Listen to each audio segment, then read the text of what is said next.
What do you call it, Justin? Patrick? John. Yeah. Oh, hey. Oh, everybody. Adam. How's it going? What was that about reporting? Yeah. We'll see if we have evidence. All right, we're live apparently, are we? Yeah, we're good. All right. Welcome everybody to the April New Windsor Town Board Workshop. Even though it's March, we're gonna get started. If I can get everybody stand for the pledge, please. I pledge allegiance To the flag of the United States of America and to the republic for which it stands, one nation, under God, indivisible, with liberty and justice for all. So what happened here? Thank gosh, you know, joking, we got that right in front of us. All right, welcome everybody. Got a fairly easy agenda tonight. Before we get started, I got our board with us. I got the Deputy Supervisor Steve Moreau, Councilwoman Sylvia Santiago, Councilman Charlie Rowe, Councilman Mike Schwartz, our Highway Superintendent Anthony Fayol. We got our town clerk Patty Clarino. You have our receiver of taxes with us, Sue Scheibel. Our police lieutenant's hiding over there, Fred Fayol. He can't make it in the camera view, but he's there. Trust me, I believe he's there. And Patrick Mangan is on the keyboard there, and Dave Zagon is our town attorney, is hiding over in the corner, but Dave likes to hide. So again, like I said, we've got a pretty short agenda. So tonight, first thing on the agenda is request for the zoning amendment. So I brought this up last time. I think everybody got a memo. We got a memo from Dave. So I'm gonna I think everybody has this, but this is the property that we're talking about in question, just to kind of make it look for everybody. So the yellow here in question is the property that's R4 now, looking to go to HC, which is surrounded by HC, if you will, except on R4 here, and these are all R4. And this is just a view, that's the top of the view of it. So, well, in order for this to happen, and the applicant did pay all his fees and everything for this. In order to make this happen, and like I said, in our memo from Dave, I don't know if the town board has any feeling or wish to make we could actually change that whole area if we wanted to. I haven't had anybody else come to me. Of course, I haven't gone and courted anybody either. You know, the Flannery's is HC, behind it is HC. A lot of this stuff is HC. There's a couple R4s around there. And then as we go up Union Avenue, is R4. You know, me particularly, I'd rather see it to stay R4 single family instead of, you know, coming up this way, Union Avenue, rather than, you know, I'm me personally, I'm okay with HC on Temple Hill Road. But you know, that's just our wish. If we decide not to, that we don't want to do anymore, it changes the action from type 1 and secret and so on. So if we keep it the same, we just need to, we gotta let the attorney's office know, say, listen, we're gonna keep this, we're gonna probably accept this, we'll put it up to vote. We have to prepare the local law. So it's 45 days for the planning board to review it in the county. So this probably would not go for an actual vote in July, I believe, right, Dave? Yeah, so I think in May, we would call for the local hearing, for the proposed local law, and then have a public hearing and vote on it in July. So if nobody has any any suggestions or something they want to do, in May, we'll call for this to move it forward. Can I just ask a quick question? That private road there, it says HC, that road is HC? So it's a private road, it's Freedom Road, yeah, he calls it Freedom Road, it's No, I basically a know. driveway to two homes. But it says actually HC, three. is it? Yes. Okay, So that's it's, the question. so that, And that's between the two R4s. yeah, so you're correct, so that Freedom Road entrance is HC, and that's all part of this whole parcel right here. Gotcha. So it's one parcel, and then Okay. that's an R4 which, you know, in fairness to him, was meant to be changed to HC back in that master comp plan, and it, you know, basically kind of got missed, if you will. But this is all R4 here, and this home here is R4. As long as for a public hearing, are we able to notify all those that So are still R4s? that's what I believe is gonna happen. And that's what I'm gonna suggest, and that's gonna be part of it, that we're gonna notify those folks down there if they come, you know, at least put on their, you know, their talk to us, and, you know, we'll vote how we will, you know, from there.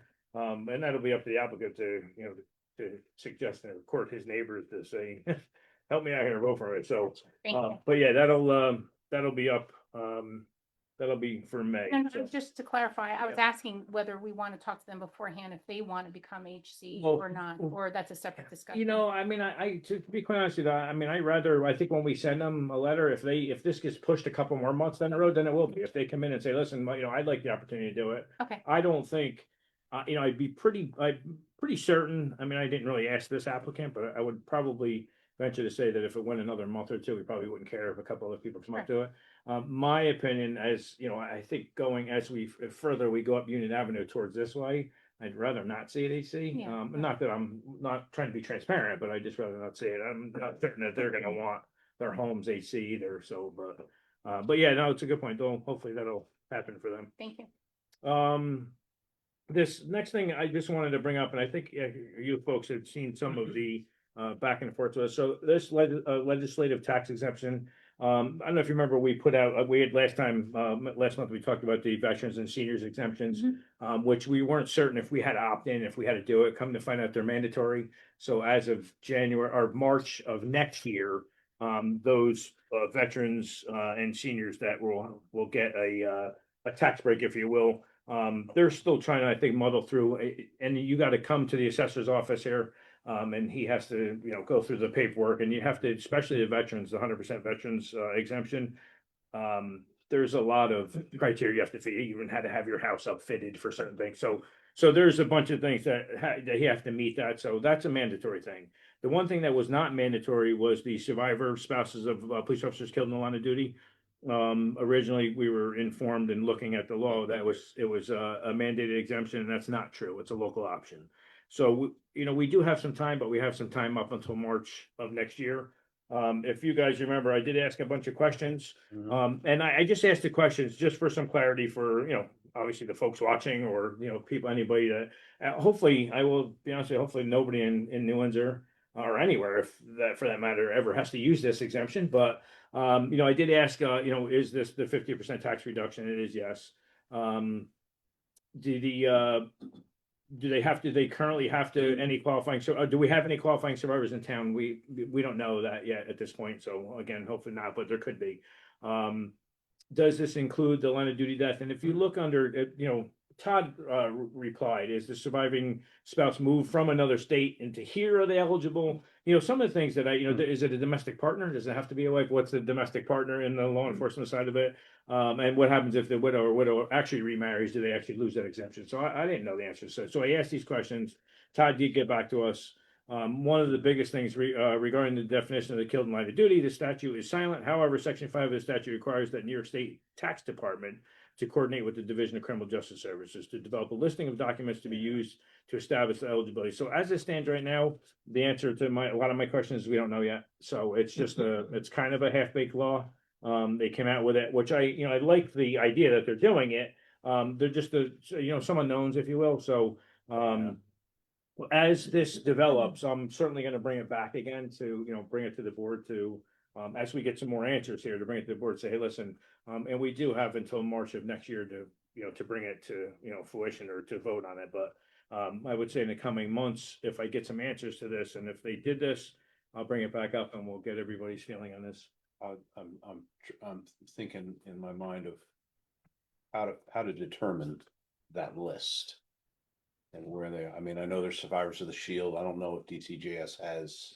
Yeah, I'd imagine they do, and I'm gonna look into that. Yeah, and Todd, I'd like to look into that. Todd wasn't certain, and I know, and like I said, my question was about these people moving to town. What's the, is it domestic partner? Is it actually a spouse? Is it? So I think they have to put a lot of criteria in that. So I think the thing is, I mean, there's still still a fair number of like 9/11 things that are like right now. They're tracing it back to that. Oh, I'm sure. Yeah, so I'd like to 100%. We'll look into that. So I mean, it is, it's something that we're going to be doing. I can make a copy of this for everybody or anybody that's interested to do the legislative governor's bills just to show you.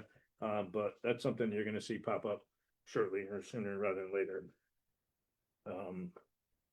Sorry, just want to keep this up here and all this. Next thing I've done is the intermunicipal agreement between town and Menacing. So I was in February 25. I received an email from Barbara Clifford, the supervisor of town of Menacing, asking if the town of New Windsor would be interested in intermunicipal agreement with, for IT work for the town.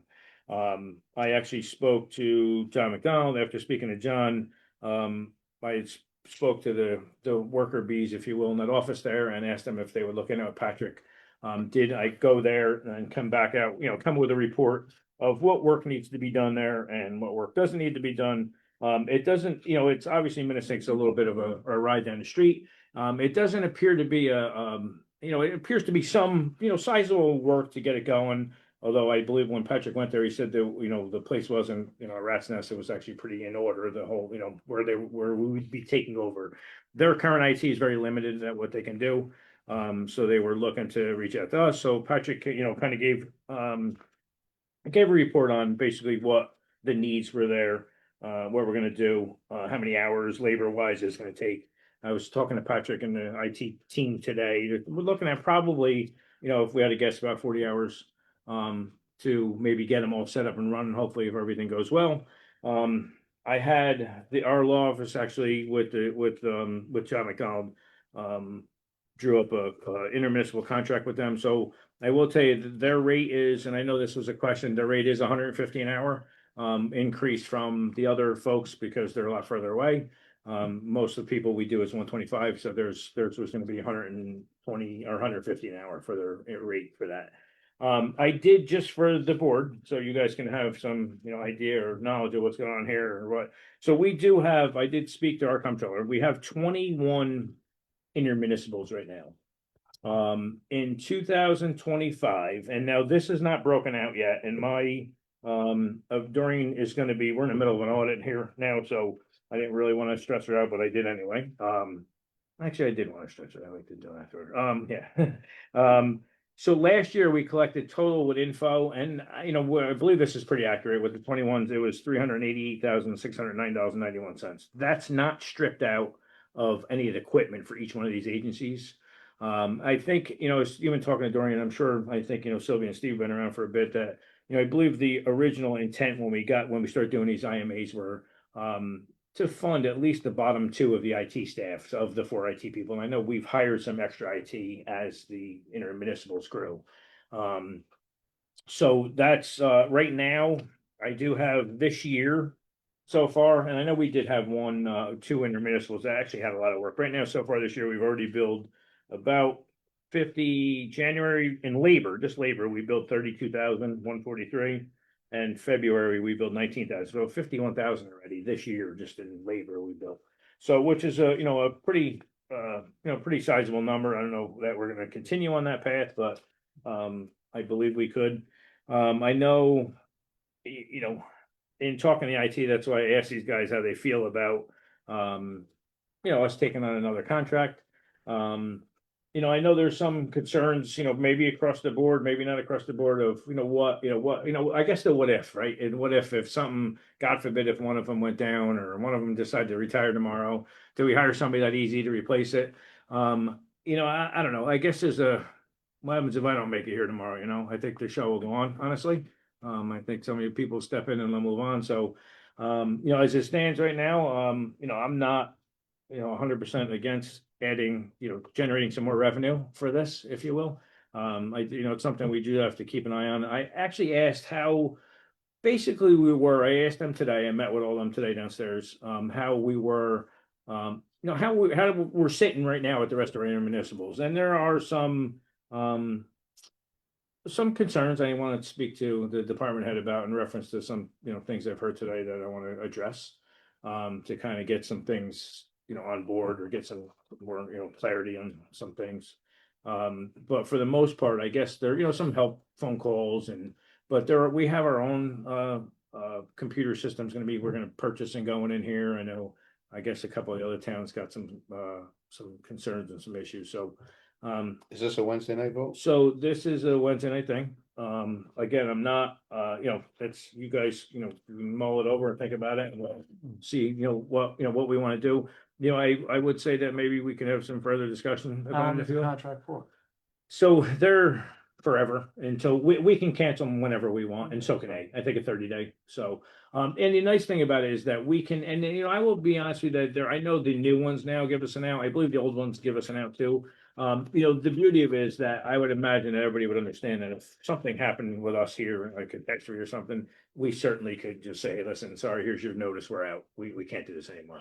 So it wouldn't be, it wouldn't be too long, that we would have to worry about it. And then, we go from there, but that's just that's where we're at right now. That's what that's, like I said, it's about a 40 hour to get it going, and then hopefully we don't hear from them, but the idea is that we're supposed to be doing monthly updates and checks and making sure everybody's in compliance with some things, two-factor authentication, which, half our intermunicipals are and half aren't, things like that. So we want to make sure that we got some things on board there. So if you guys have any questions, by all means, I would, if you got anything for Patrick now, he knows, he's one of our IT guys. He's aware of, what their workload and what they're doing. Or if somebody wants to offline, speak with John, McDonald, give him a call. He's off this week, but he'll answer the phone for you. If anybody has any concerns or my office, whenever you want. I just want to make sure that we're not hiring anybody additional for this stuff, because I think that, Absolutely not. that's a whole other can of worms. No, absolutely not. Yeah, no, we're definitely not gonna, we're gonna, just overwork the people we have. Patrick, no, don't do that to me. Moving on, this 136 John Street. So this was a home that everybody, I think we spoke about last time. It has no roof on it and it was burned down. We've gone great lengths to try to get a hold of the owner, and lo and behold, the owner, what's it through email, Dave? Sorry to put you in a spot here. Oh, so the owner finally reared his head, spoke to Dave and said, hey, and I think he gave us some sort of reason, right? Why he was, He said he'd been trying to right. and wasn't able to. There was an issue between his insurance company and the mortgage company. So, Somehow got stalled everything. so with that, then Dave had asked him to say, listen, present all that paperwork or whatever you can to the board so we can make a good, conscious decision. Hey, maybe maybe the guy's having a hard time, something. And Dave has followed up with the guy a couple of times and reached out to him, and crickets. So I say we move, this is gonna go for a vote too. I say we move forward to just remove this house. And if the guy, don't want to get hurt. yeah, no, and like I said, there's another concern of another house on that street that that'll be my next focus. We'll get this one done and we'll move on to that one. But I think this guy's had more than ample time to come here and to answer us, and he hasn't, so that's our turn.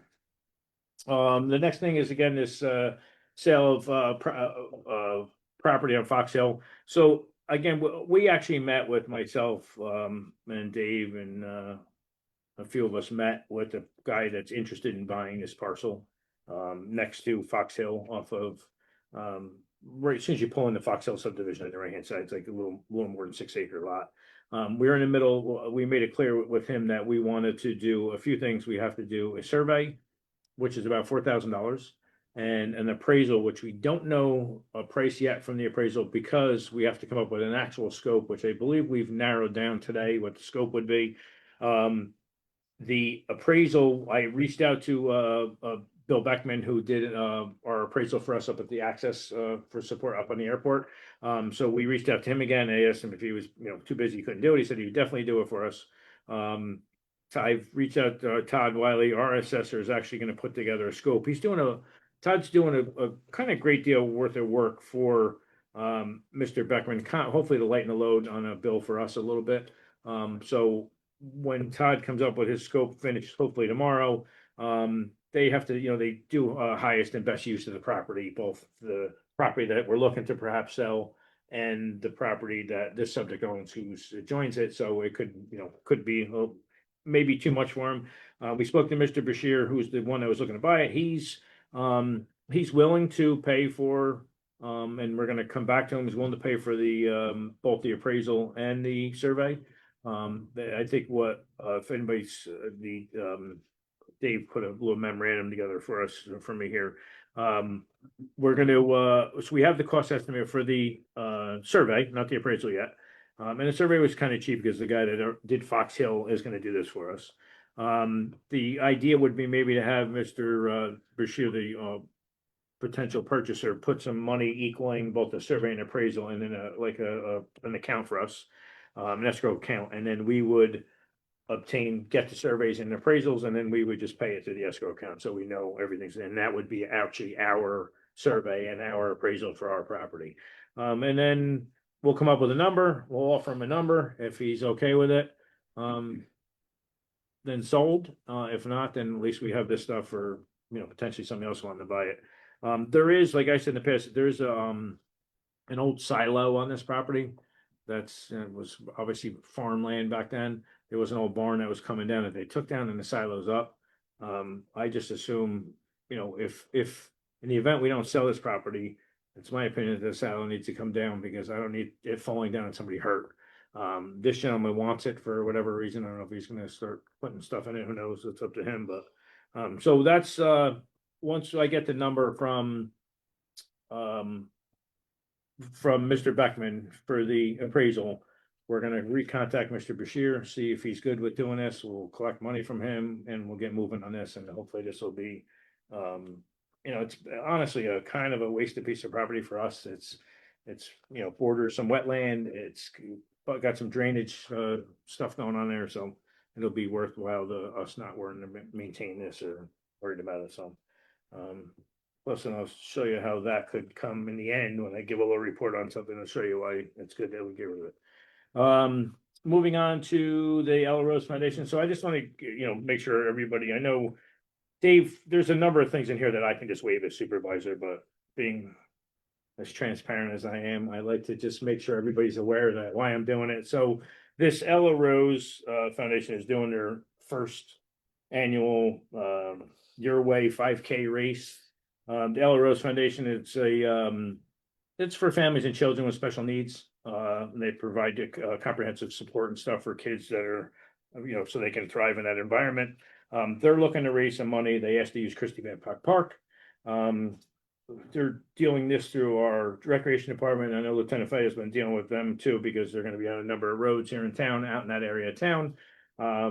So they came to us and I got an email from actually Ella Rose's mother, who's kind of behind putting this on. She'd asked me in reference to, if I was aware of it and that the lieutenant was involved, and I said, no, I was, and we were going through some stuff. So there's some things in here that I was asked to, the tasks, so they have, they gave us insurance that we need.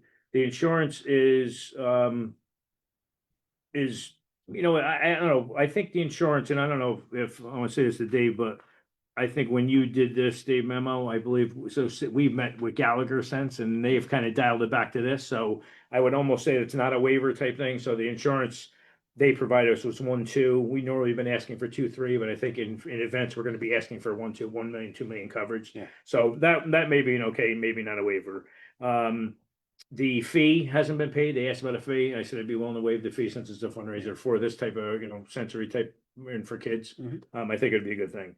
There was a statement of financials we require and stuff like that, and an environmental assessment form that I don't think is necessary for this race. So I said I can waive all that. I did just, I kind of put in the cart before the horse. I think signed off on everything with that, right? Already, Patty? So we sent it to them. They were very thankful for the board and us to being able to allow this event for them to go off. So if anybody knows about it, it is May 16th at Christie Babcock Park, and it's about an hour. She said the race starts at 9 and ends at, they're thinking probably around 10 o'clock, but I'm sure normally you get some stragglers and people like me that can't make it a half a mile, but so that's just something I want to let everybody aware that that's going to happen, and we're moving with that. So today, this is the Banta hospitality agreement. So today we had a little Zoom call with the folks that represent Banta and stuff to kind of just give everybody a recap and maybe let people know, maybe Mike might not know totally the whole story. So Banta is they're looking to put a hotel up on, that's been pre-approved for, a minute here in New Windsor for several years now on 300, by the old, Steakenstein there on 300. They just prior to them, getting this really going, they went to the IDA. I come to find out they were going to the IDA to get a pilot. They were putting in for a 10-year pilot program. I did go up and speak against it. And the reason I spoke against it was because, I know I watch our police department's activity and stuff here. And our police department generally spends quite a bit of time in hotels and stuff like that. And this pilot would not fund at all any police department, any police funds at all. They asked, so I went, and the reason I spoke against it, because I said our police services is covered under our general fund, and I asked if the IDA would be willing to do a pilot inside a pilot, or us do some sort of agreement with Banta on the side for them to cover our police in this. They IDA has never done it. They kind of entertained me. They kind of made it part and parcel to their pilot. They had us meet with them. Banta met with us. We've had several conversations. Went well. Very, very nice, pleasant people to deal with.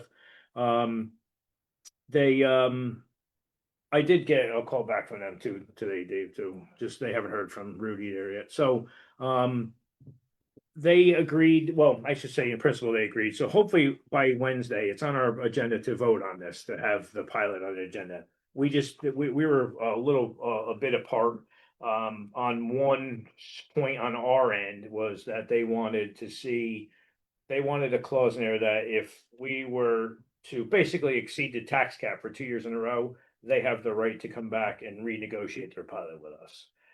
So we put a kind of percentage on it. We no, this 2026 doesn't count. So moving forward, it'd be 27's budget and then 10 years ahead of time. We, instead of 2% tax cap, we threw a percentage number at them. We threw a number of 10% at them, not 10% the whole thing. It just has to do with 10% of the general fund of the police budget. So it's kind of, it makes it sound like I'm going to raise it 10% every year. That's not the case. It's just, so it seems like they may go for that.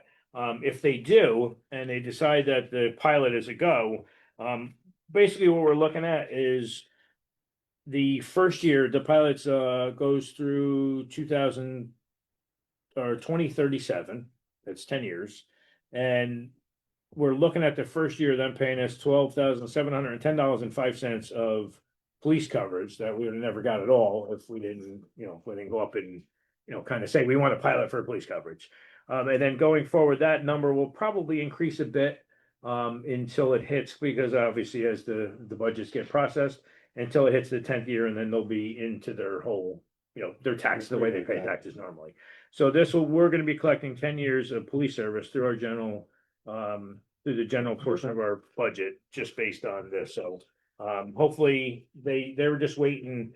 Dave had some comments for them on the IDA side of it, which didn't seem like it was going to be a heavy lift, but we're just waiting for them to review it on the IDA side and hopefully come back.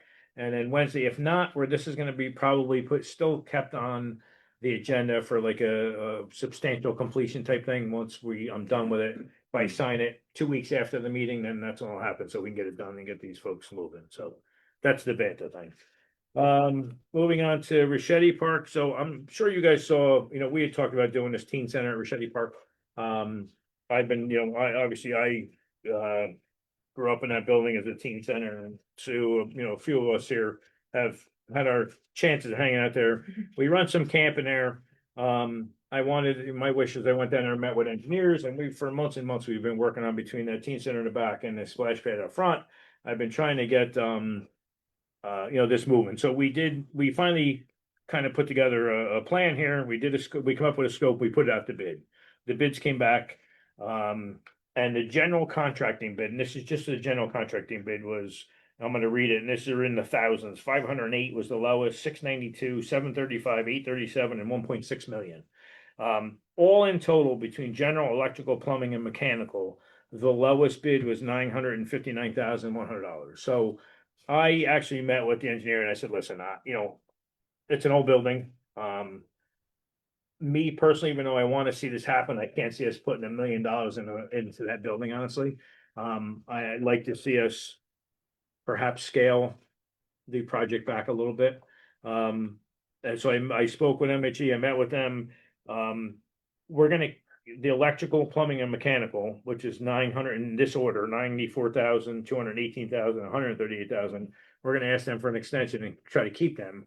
We're going to go back out to bid for just the general part of it by stripping out a number of things. You're going to see where you guys got copies of storage room ready to be eliminated, so on. So the new garage door is going to be taken off, the new interior finishes and activity room. So we're gonna strip out a bunch of things. One of the main things I like to see in there is keep, us to really redo these bathrooms in there because they're gonna be part and parcel to the splash pad and a lot of people are gonna be using them. So at the very least, we should do them. So we're gonna go back to bid, out to bid with these for the general side of it. And I don't know, hopefully we can cut that maybe in half or maybe not, but this is, the bids are gonna be open on May 21st for the new general part of this. Will be the bids for the Ricchetti, or the scaled back version, if you will. And then hopefully we'll, there'll be more in our wheel. So I did get a grant for this. And the Yes, grant was a 611,000, so I just, I didn't wanna see it put us in a hole for 300 some odd $1,000 for. Honestly, for, just cause grew up in there and played there when I was a kid, doesn't necessarily mean it has to get done, so. But I'd like to see is, we use it for camp and we use it for a bunch of other things. So I felt it was prudent that we kind of scaled this back and go back at it and get more in the scope of the money that I got to spend on it, so. You're gonna see that go out to bid again, so that's that. And the last thing on this here is the DEC water agreement. So, as you guys, I'm sure as you know, the DEC pays our water, if you will. So we, when I say we, I don't think I had anything to do with it. Dave was been back and forth negotiating with them and, talking to them in reference to the contract and agreement to make sure it got done. They did finally come back, and it's gonna be on the agenda for Wednesday to vote on. To extend it, through, the contract is to extend through May 31st, 2028. For them to continue this. So basically what it is, the number one on here is revised to increase the not to exceed amount payable under the contract by 4,109,000 for a new not to exceed amount payable of 8,255,791.90. So basically, to dumb it down, we have right now $8,255,791.90 to recoup from water funds between now and May 31st, 2028. Anything over that, that's on us. We had our Butterhill catastrophe, which we had to purchase a lot of water, and we're still good with the money that we got. So we feel that this is more than enough for us. So I do thank the state for them continuing to do this. I know Dave Gisano for the DEC has been a very good to us. And he advocates for us, and he's a good man. Hopefully he never retires, but I don't think that'll happen. I think he'll leave one day. But this is this is good news, an extension for us for that water, which I think is important. Just to kind of, I guess, to swing here, that's the end of the agenda, but I just want to swing in here to all keep it in the same, water conversation. So as you know, we're gonna move forward with doing some, improvements to the pump station up at the airport, right? And then after that would be a new storage tank. And then hopefully after that would be a, new water plant up there to replace Riley Road's aging water plant and to give us some decent aqueduct water there. Right now, I was talking to the comptroller today, as of today, we've received just about $1.6 million in litigation money. 1.3, almost 1.4 million from 3M and $236,000 from DuPont so far. And then we have a pending of 325,000 from Tyco, I believe, is another one that's near future pending money. So I talked to her and I said, listen, it's my opinion, and I want to make sure I get everybody's buy-in. I think it'd be a good idea that any of that money that we get on litigation from the PFAS is that we put back into water infrastructure. Correct. So, I think the plan is that since we're gonna do something new up at the airport, that we just dump it into that project up at the airport. That's what I've been saying. yeah. Exactly. So we're gonna do that. She has the money earmarked that's set aside. We'll probably use some of this to pay down for the engineering because we have a bond for all this stuff. So we'll use that money for that. Mhm. And as we get the money, I think it needs to go back into the water infrastructure. To, hopefully at some point would be, again, my wish would be seeing us on both Catskill and Delaware, hopefully if they ever run that down here too, so, which is in the works. So, that's in there, that's a good thing, we got that going, so I appreciate that. I think I put a message up to you guys that I ended up joining the Chamber of Yeah. Commerce. Yeah, Yes. It good. ended, Yeah. so, absolutely. yeah, there is a See number, that. there is a number of, benefits to it, so, I sent it to IT, Laura sent up a password for them, so you're gonna start to see us advertising on that. We'll go from there. That's excellent. I did, the police department sent me a, sort of a kind of an unbudgeted wish list, if you will, which I did ship off to, Senator Scoofus. It was like $99,981.03. It's for a new canine vehicle, upfitting the new canine vehicle, and, some taser, stuff for that, the gun, weapons, holsters and stuff like that. And a few other, mounting things for that stuff. So I sent it off to him to see if we can get some help, at least for these things. If not, I'll give it a shot. So we sent that to him, and I'm waiting for a response from him, but hopefully it's favorable. And just the last thing I want to go over, I sent everybody, I'm sure everybody saw from during the year-end budget transfers and appropriation of fund balances and stuff. So I will say that I want to, the board did a outstanding job last year with that. If, everybody saw that we did, I think one of the big things we budgeted $2 million of reserves for the general fund. And we ended up with 1.1 million surplus, so we didn't use that. So basically, we're in the favor of $3 million. So, we're getting there to have a pretty healthy reserve, which we're back on track to building that up. We did, the general fund, the water fund, and garbage fund each had a budget surplus. So, 1.1 million, 2.5 million, and 100 million respectively for that, in that order there. So, I don't know, I think we did, we did well. I know, again, not to keep beating it up or saying it and putting it out there, but we ended up exceeding the tax cap for, reasons that we had to do that we couldn't sustain forever. And I think this definitely has helped, and it showed that it definitely reared its head in a good way for us. So, I do appreciate everybody's help for that. And that's it for the agenda items. Anybody else, anything, questions, anything? Again, any of this stuff here that you guys think, I don't care if it's an afterthought or something happens, you got, think of something, please let me know and come see me and we will figure it out or get you some answers if I don't have them. With that, I'll entertain a motion. I'd like to make a motion to go to the executive session to talk about, to interview, police department applicant, highway department personnel, and then litigation for town and Windsor supervisor's office and attorney's office in Stuart Hill.